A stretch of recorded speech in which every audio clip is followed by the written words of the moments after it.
Bueno, vamos a la última de las intervenciones, previo al debate. Esta es una intervención muy especial.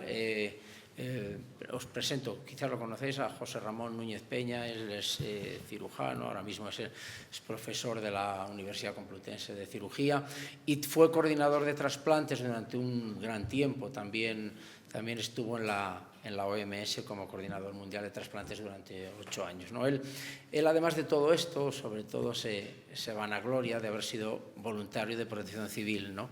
Y haber podido ir con nosotros a alguna de las misiones, ¿no? Y es por eso por lo que hemos requerido de él, ¿no? Para que nos cuente desde fuera, de alguien que está fuera de la organización, cómo es el espíritu, cómo es la colaboración en una misión internacional, que en su caso fue la del terremoto de Haití.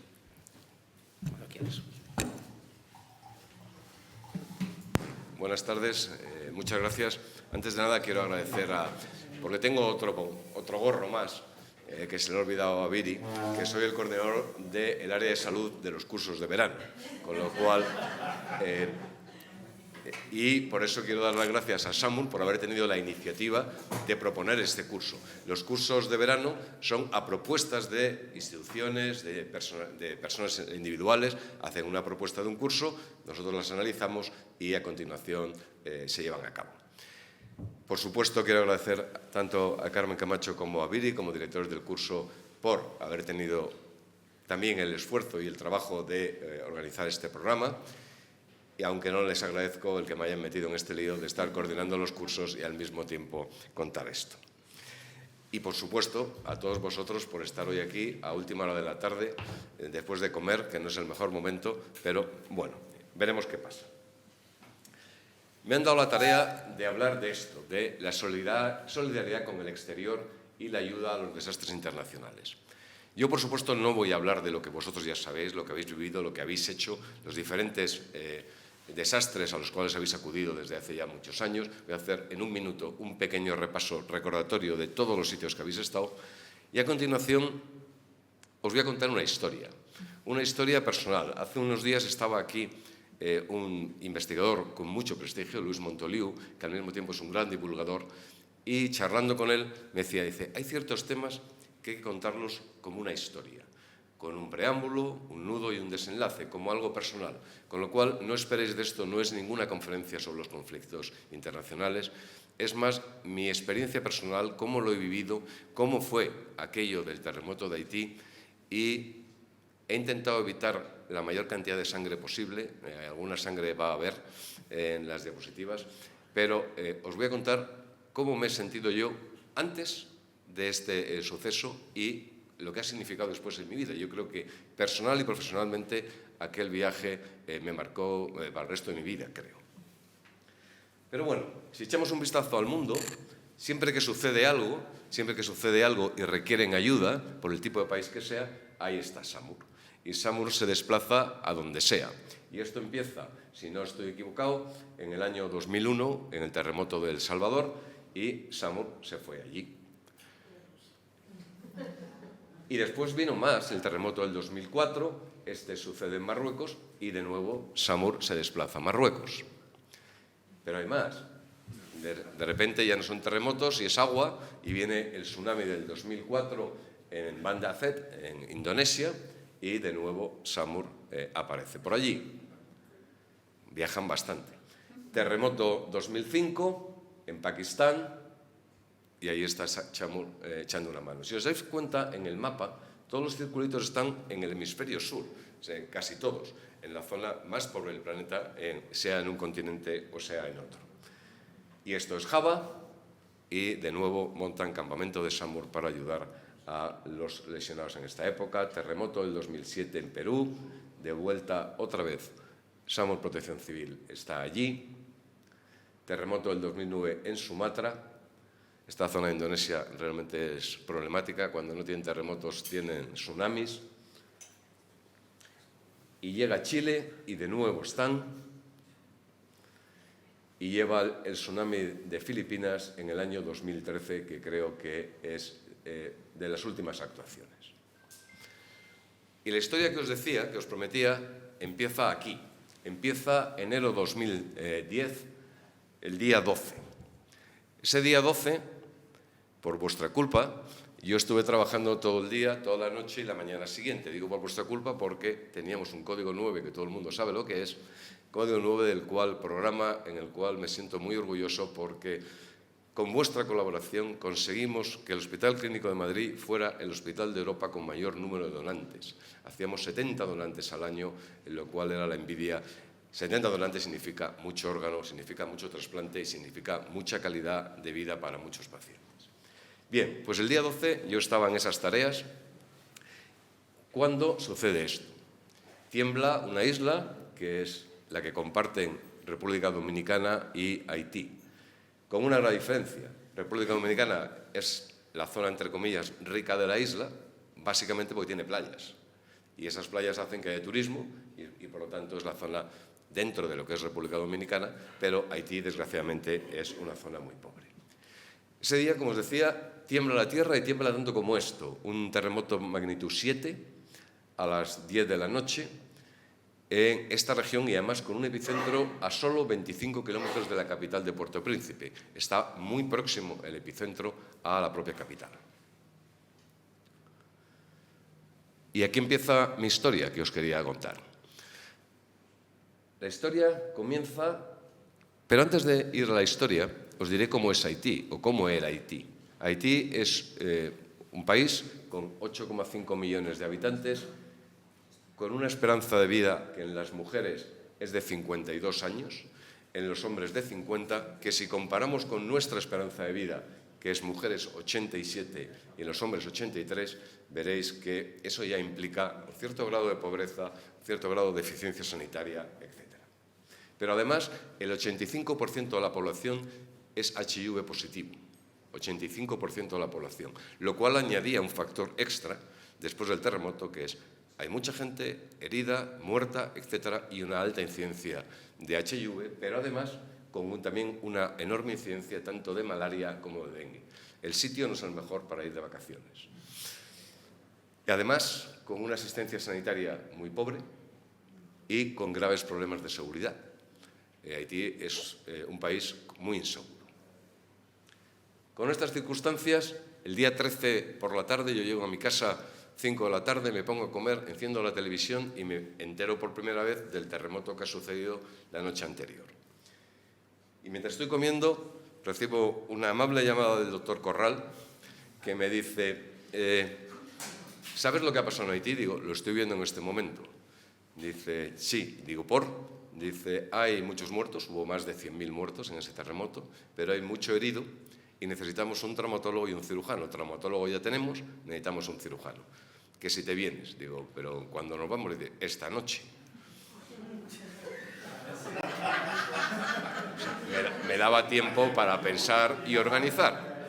Y digo, bueno, déjame 10 minutos que tengo que organizar mi cosa hospitalaria y mi cosa familiar. Efectivamente, lo de mi hospital fue sencillo. Llamé a mi gerente, le dije, me voy. Me dijo, ¿pero cómo? Que me voy. Fin de la conversación. En casa fue un poco más complicado, pero dije, me voy. Dice, estamos cargando 2 aviones, 2 aviocares de carga. Más o menos vamos a llevar unos 6.500 kilos. Esto incluye 3 puestos médicos avanzados, comida, agua, no te preocupes, vas a comer y beber. Y llevamos toda la medicación posible para esto. Y la idea es que a las 6 de la mañana salgan estos aviones hacia Haití. Al final se retrasó un poquito y salieron como a las 10 de la mañana. Muy bien. Me voy a Samur, me dan un traje naranja y nos dan una ración de comida por persona. Nos dicen que llevamos un poquito más por si pasa algo y nos dicen que hay problemas de agua y entonces van a cargar un poco más de agua por si acaso. Muy bien, ya estoy vestido de naranja y nos montan el autobús y nos vamos hacia la base de Torrejón. Llegamos a Torrejón y nos dicen, no hay avión. Perdón, sí hay avión, pero lo que no hay es entrada a Haití porque la torre de control se ha caído y hay problemas de slots de ida. Esperamos y ya casi de noche nos dicen, ya nos podemos ir, pero no vamos a Puerto Príncipe, sino que nos vamos a República Dominicana. Bueno, llegamos a República Dominicana, más o menos amaneciendo al día siguiente, las cosas no son muy favorables. Esto es lo que hay en el periódico, hay mucho muerto, la gente empieza a estar cansada, incluso los perros de los bomberos, y ahí esperamos y esperamos porque no nos dan salida desde Santo Domingo hacia Puerto Príncipe. Tenemos avión, pero no podemos volar, y además nos dicen, lo que no van a volar son los aviones de carga. Ahí estaban en el aeropuerto de Santo Domingo, dice, solamente están dando prioridad a aviones con personal, pero no con aviones de carga. Gran problema. Bueno, vamos a coger todo lo que podamos, cogimos lo que pudimos de la carga y lo que nos permitía subir, no a la bodega del avión, sino arriba, y nos fuimos. Ya desde el aire se veía una enorme destrucción de toda la ciudad y con gran desastre. Esta es la torre de control. La torre de control, que son 2 soldados americanos con un radar de mano dándonos entrada. Bueno, aterrizamos, ya es de noche.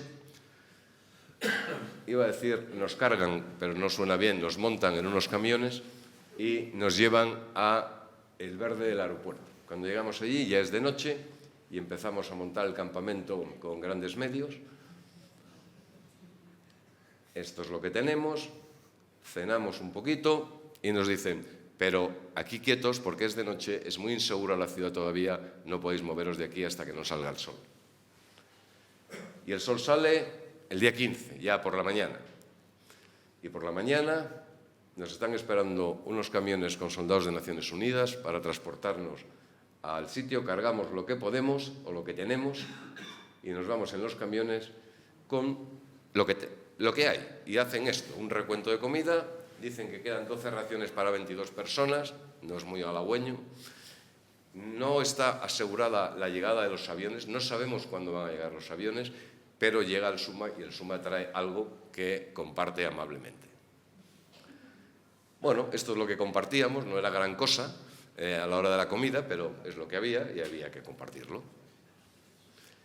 Ya desde que salimos del aeropuerto encontramos una enorme cantidad de gente que lo que quieren es agua, quieren comida, nos piden. 12 raciones para tanta gente daba para poco, con lo cual, bueno, y empezamos. ¿Y dónde nos dirigimos? Nos vamos al único hospital que había quedado en pie en Puerto Príncipe. En todo el camino vemos multitud de gente por las calles, vagando, buscando algo que comer, algo que beber. Se empieza a ver destrucción por todos los sitios, heridos que transportan como pueden hacia ese hospital, más destrucción, cadáveres en algunas casas, mucha más destrucción. Nada que ver con lo que uno recuerda de una ciudad moderna como es la nuestra, pero es lo que había. Y por fin llegamos a este hospital, Hospital Universitario de La Paz. Es el único que estaba ligeramente en pie. Cuando llegamos nos encontramos esto, cientos de personas a la puerta del hospital, entramos dentro del hospital y lo que había, que era un patio enorme, heridos por todas partes, de diferente gravedad, muchos muertos, heridos con lesiones severas, muchos más, siguen llegando y decimos, bueno, ¿y ahora qué hacemos? O sea, ¿cómo nos organizamos? ¿Cómo nos organizamos con todo esto? O sea, eso del triaje parecía una entelequia. Pero bueno, suceden a veces cosas y lo que sucede es esto. Hay una réplica importante del terremoto. ¿Y qué determinó la réplica? Que toda la gente que estaba dentro del hospital, que podía caminar y que no estaba muerta, salió del hospital. ¿Qué quedó dentro? Solamente los heridos muy graves, que no se podían mover, y los fallecidos. Con lo cual, yo no sé si lo de la réplica fue suerte o no, pero aparentemente sí. ¿Y qué nos permitió? Cerrar las puertas, poner a los soldados de Naciones Unidas en la puerta y empezar con un triaje. Empezar con un triaje y a organizarnos nosotros. ¿Cómo? Se estableció una zona de ginecología, había multitud de embarazadas. Entonces se dijo, esta zona para las embarazadas, una zona de pediatría para los múltiples niños que había heridos. Empezaron ya desde el primer momento a nacer niños y que había que atender de forma prematura. Una zona de cirugía, esto era la zona prequirúrgica, que teníamos, pero el hospital tenía este aspecto. El hospital no había nada. El hospital lo habían saqueado. No quedaban camas, no quedaban, por supuesto, ningún monitor, ningún instrumental, no quedaba nada en el hospital. Esto era el pasillo de los quirófanos. Nada que ver con un pasillo moderno de nuestros hospitales para entrar al quirófano. Esto es el aspecto que tenía el hospital, que había sufrido daños, los había por todos los sitios, las réplicas estaban permanentemente, de hecho los bomberos nos recomendaron, va a haber muchas réplicas, cada vez que empiece una, contar hasta 10. Si no llegáis a 10 y la réplica se para, seguir dentro. Si es más de 10, salir corriendo. Nos habilitaron una puerta en la parte posterior que saliéramos hacia el campo. Esa cuenta la hacíamos 15 o 20 veces al día, pero bueno, pensando, mirábamos la grieta, pues parece que no ha aumentado mucho, sigamos. Esto era el quirófano que pudimos montar. Nada que ver con un quirófano habitual, de los que todos tenemos aquí. Por supuesto, no teníamos oxígeno, no teníamos vacío y, sobre todo, no teníamos agua. No había nada de agua. No había opción de lavarse las manos. Esto era el instrumental, el poco que nosotros llevamos y lo que nos encontramos allí. También nada que ver con un hospital donde entras en la habitación de la instrumental y tienes cajas de todo tipo. ¿Qué voy a hacer hoy? Una apendicitis, sácame una caja de apendicitis. Está estéril, está limpia, etc. Pero sobre todo tenemos un problema, que era esto. No había luz. No había luz y también echábamos de menos lámparas de verdad, pero no había luz. Por supuesto, no había luz para el aparataje, tanto bisturís como monitores, pero el problema no era ese, es que no teníamos ni bisturís ni monitores. Estaban en Puerto Príncipe en los aviones de carga. Allí no teníamos. Y ante esta situación dijimos, bueno, algo habrá que hacer. Habrá que dar una solución. Los enfermos se agolpaban, cada vez teníamos más en la zona prequirúrgica, llegaban más y más, y tuvimos que hablar, yo creo que es la primera vez que hablamos amablemente a anestesistas y cirujanos, pero en este caso dijimos, oye, algo hay que hacer. Digo, no tenemos oxígeno, no tenemos monitores, no tenemos respiradores y la gente se está muriendo, tenemos que operarla. Y entonces recurrimos a algo que aquí probablemente no veáis muy bien, pero ¿qué es esto? Ketamina. Volvemos a la antigua ketamina, que yo, os digo, no veo eso en mi vida, nunca, pero que permitía operar a pacientes analgesiados, pero despiertos, a veces con un cierto, porque yo le preguntaba permanentemente al anestesista, ¿seguro que no le duele? Me decía que no, tú tranquilo y sigue adelante. Porque cantaban, mientras tanto, pero cantos a veces un poco inquietantes, y yo no sabía si era por la ketamina o era por el que les dolía, pero bueno, es lo que teníamos. Y decidimos, pues vamos a empezar. Las camillas de transporte tampoco son las mejores, pero bueno, los podíamos pasar a los enfermos muy graves hacia el quirófano, y la luz era, para poder operar, la ayuda a los frontales, y eso es lo que teníamos. Esto es el postoperatorio, esto es la UBI, cuidados por los propios familiares de cada paciente le decíamos, vigile esto, vigile lo otro, tampoco nada que ver con las UBIs modernas que todos conocemos. Las habitaciones tampoco eran de lo mejor, y eso estaba en la calle, pero es donde los pacientes los cuidamos. ¿Y qué tipo de pacientes teníamos? Ahora viene un poco de sangre, pero no mucha. Teníamos lesiones abdominales, traumatismos de extremidades, fundamentalmente, muchos scalps, y después imprevistos. ¿Qué tipo de lesiones abdominales? De dos tipos. Las producidas por el propio terremoto y las de pacientes que habían sido operados previamente, antes del terremoto, y que tenían complicaciones de esas cirugías previas. Del terremoto, este chaval, contusión abdominal con traumatismo abdominal severo, que había que operar. Bueno, pues habrá que operarle. Le operamos y esto es el drenaje y esa es la bolsa de drenaje. No teníamos bolsa de drenaje, la única forma es utilizar pues, un guante para el drenaje abdominal. Complicaciones posoperatorias de pacientes ya operados en días previos que aparecía con estas lesiones que había que remediar, había que drenarle y, bueno, que el chaval no le pasara. Mucho traumatismo de extremidades. Tuvimos muchísimos de este tipo. Fracturas abiertas, pero claro, aquí, en Madrid, en cualquier otro sitio, dices que le hagan una placa, a ver cómo es la fractura.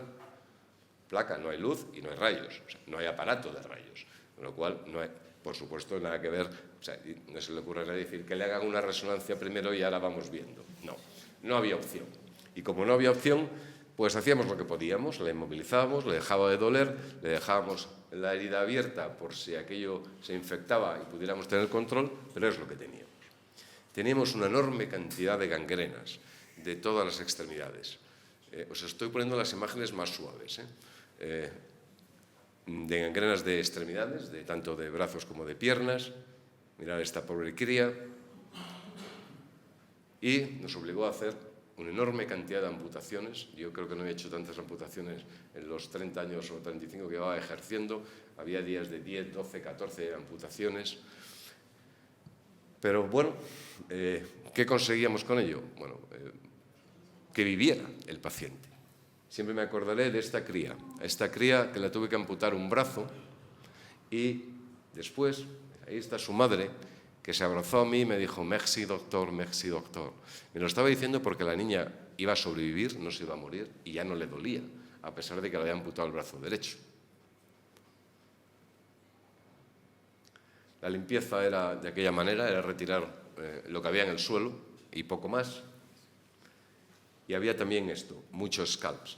Muchos scalps fundamentalmente en niños, con destroces como este.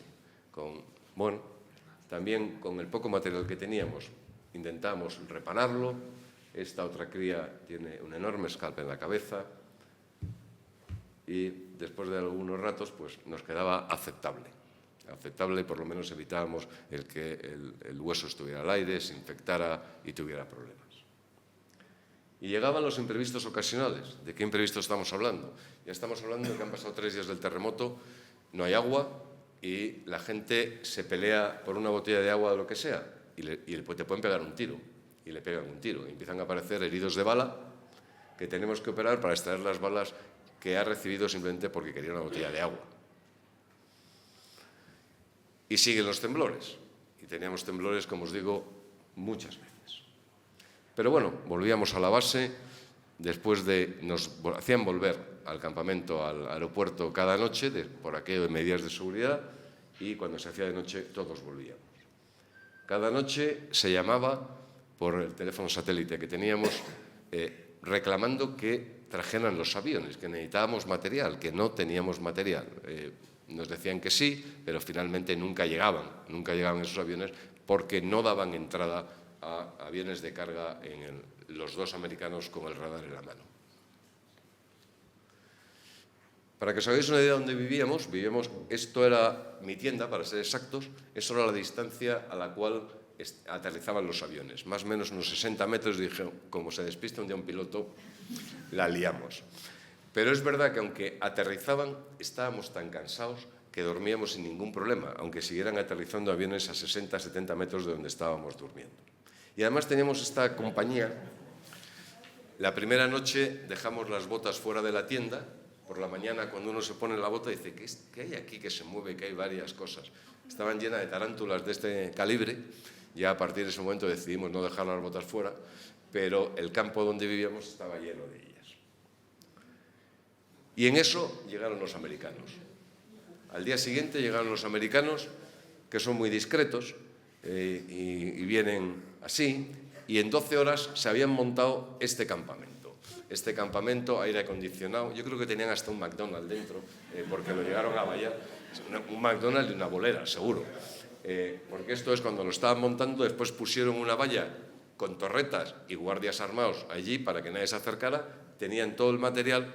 A nosotros nos daba un poco de envidia, os digo la verdad, Porque, hombre, nosotros teníamos esto y estábamos a 50 metros unos de otros, los baños nuestros estaban regular. Esto era el baño, ¿qué vamos a hacerle? Es lo que teníamos.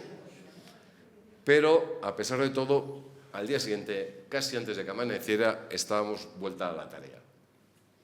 Vuelta a la tarea y seguíamos operando. Seguíamos operando, descansábamos cuando podíamos. ¿Hasta cuándo? Hasta el día 20. Llevábamos 6 días, todavía no teníamos material y nos dicen, llegan los aviones.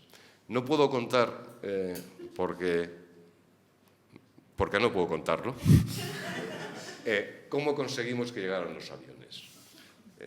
Pero, bueno, en otro foro os lo contaré.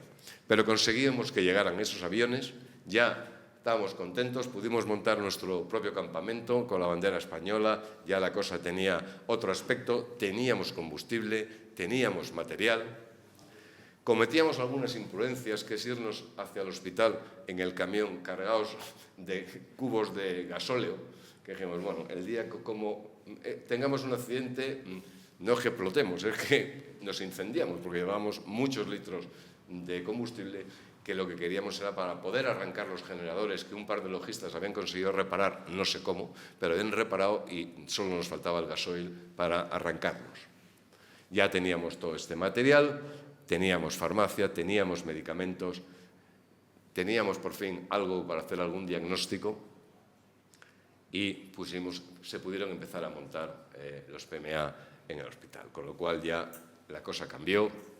Teníamos un sitio donde alojar a los enfermos más o menos dignamente durante el día y durante la noche, y cuando nos íbamos, que nos obligaban a ir, al menos ellos tenían luz, tenían aire acondicionado, porque con unos portátiles se les ponía aire acondicionado, hacía un calor terrible y dentro de las tiendas hacía mucho más calor, pero bueno, ya las condiciones de trabajo ya eran distintas. Nuestra casa ya no se parecía a los americanos, pero estábamos próximos, ya teníamos un sitio donde sentarnos, comíamos caliente, nos habían proporcionado comida caliente y de repente, al día siguiente, estos bomberos canadienses nos traen a uno de los hospitales que teníamos montado, nos traen a esta cría.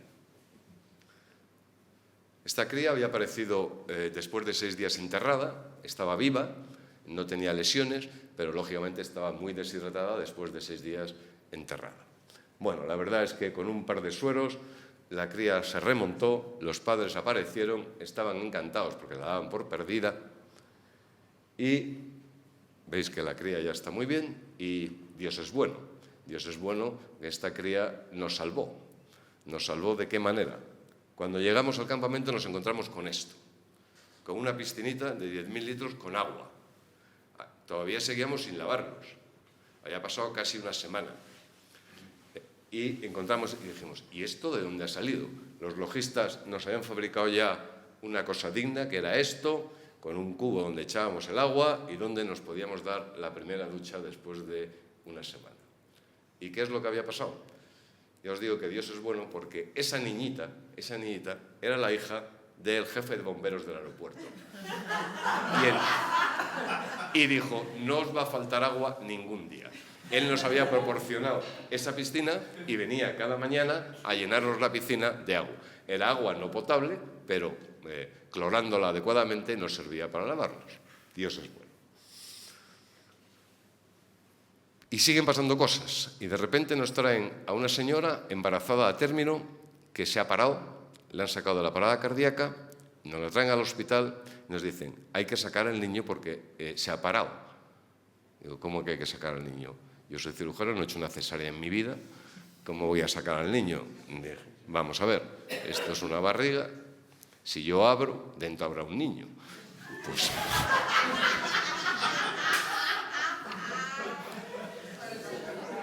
Y oye, que había un niño. Bueno, sacamos al niño y esta es la niña, que estaba bien, la examinó los pediatras, dijeron, la niña está bien, afortunadamente la madre está bien, era la primera cesárea que hacíamos y efectivamente habíamos tenido un día especialmente duro, se nos habían muerto muchos pacientes y esto que era última hora de la tarde, cuando ya nos íbamos a ir, ya nos alegró el día y probablemente es una de las fotos que más cariño yo le tengo con la niñita que había salido de la cesárea. Después vinieron muchas más y todo el equipo, cada vez que conseguíamos recuperar alguna cesárea, pues estábamos realmente contentos. Esta foto lo que quiere decir es la armonía que había. Fueron días complicados, días difíciles, donde eso, no te podías lavar, donde la comida era de aquella manera hasta que llegaron los aviones. Pero os aseguro, no hubo jamás ni una discusión, ni un mal tono. Era un grupo de gente dedicada a hacer lo que podíamos, que no era mucho, pero era un compañerismo, una unión de los diferentes. Los de amarillo, veis que está ahí gente de la DIA, eran anestesistas del SEM catalán, había gente del SUMA, estaban los bomberos, llegó la UME también, estuvimos con la UME. Todo el grupo lo único que hacía, máximo esfuerzo todo el día, sin quejarse, hacer lo que posible, porque era nuestra obligación y era además lo que se consiguió. Hasta este maldito día, digo este maldito día, que fue en el cual el representante de la ECID nos dijo, os tenéis que ir. Viene un relevo y os vais. Y digo maldito día porque nadie se quería ir. Nadie se quería ir de allí. A pesar, habíamos pasado época mala, ahora estamos en una época aceptable y ahora teníamos la sensación de que nos seguían necesitando y que teníamos que seguir allí. Pero dijeron, no. Viene un segundo contingente y os vais a tener que ir. Hay gente aquí reconocible. Llegaron, los llevamos al campamento y afortunadamente no teníamos avión de vuelta, lo cual nos permitió solaparnos un día, cambiar impresiones, lo hemos hecho así, nos hemos organizado de esta manera, etc. Y pasó otro día, y otro día nos dijeron, bueno, tenéis que despediros, porque ya sí que os vais. ¿Ha venido el avión? Vosotros no os preocupéis, despediros. Nos despedimos. Fijaros la gratitud de la gente. Uno se va con la sensación de que ellos te han dado a ti mucho más de lo que tú les das a ellos. Toda esta gente nos despidió con un cariño absolutamente increíble. Pero nos engañaron. No, nos íbamos del Hospital de la Paz, pero no había avión.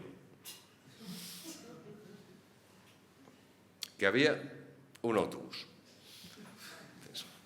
Haití-Madrid en autobús, no lo veo. No lo veo.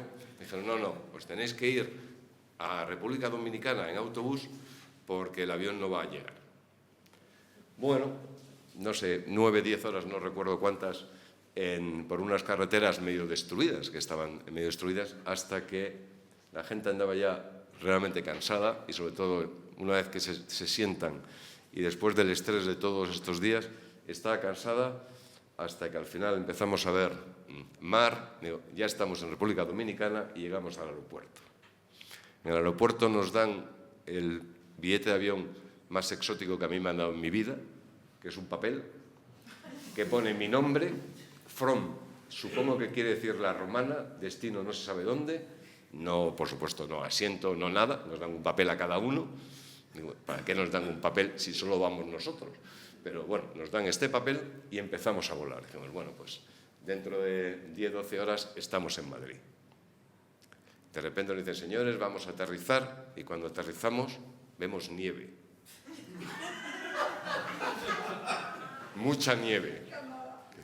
Esto no parece como que sea Madrid. No, estamos en Canadá. ¿Y qué hacemos en Canadá? Hemos salido ayer, hemos hecho el autobús, hemos esperado en la romana. Es que la tripulación está cansada y tienen que cambiar la tripulación. Bueno, cambia de tripulación. Bueno, pues ya nos vamos a Madrid. Nos volvemos a subir. No, aquí no nos dejaron bajar del avión y de repente dijimos, ¿vamos a Madrid? No, estamos en Islandia. ¿Y qué hacemos en Islandia? Es que ahora cambian las azafatas. Y ya por fin, después de que nos lo empezábamos a tomar un poco a broma, al día siguiente por la noche llegábamos a Madrid. Aeropuerto de Madrid. Seguíamos recordando la enorme destrucción que había. nada que ver lo que uno se encuentra en la T4, dices, venimos de donde venimos y fijaos lo que tenemos. Y sobre todo uno llega a casa. Y llega a casa y abre la nevera, dice, madre mía, madre mía. Y abre la nevera y te das cuenta de lo afortunados que somos, de dónde vivimos, qué es lo que tenemos y cómo vive otra parte de la población. Y el cuento este que os empezaba a contar acaba, pero sí os digo una cosa. La experiencia de Haití, como os decía al principio, creo que marcó mi vida personal y profesionalmente, pero si alguna vez el SAMUR me lo permite, seguro que yo volvería, si hay una desgracia, esperemos que pase mucho tiempo en que esto suceda. Nada más, muchas gracias.